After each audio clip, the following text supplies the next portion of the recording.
way to tell this story other than to just tell it straight, because it's so disturbing on so many levels here. U.S. military records show that the Air Force dumped the remains of at least 274 American soldiers in a Virginia landfill, and that number is far greater than the military had previously acknowledged before stopping this secretive practice 3 years ago. Jennifer Griffin is live at the Pentagon with more on this. You just taken that image of the dump, and you got so many things go through your mind, Jennifer. What was the Air Force doing with the remains of our troops?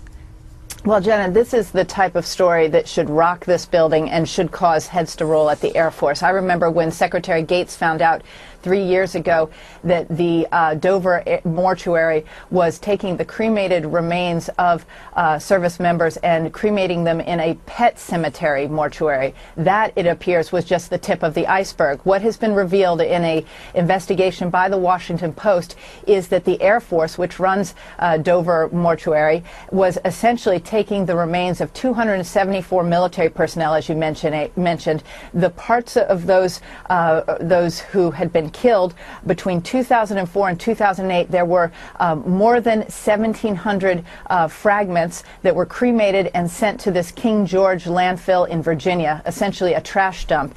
The revelations came about after a 4-year investigation by the widow of Sergeant Scott Smith. He was in a bomb disposal unit, had been killed in July 2006, and she kept asking questions of the Air Force where the remains of her husband had gone. Eventually she got the answer, and when she got the answer, she shared it with the Washington Post, and that's how we know about this story. This is unbelievable. You mentioned that this is a type of story that should rock the building that you're in. Is it? Are we getting that type of reaction from the Pentagon?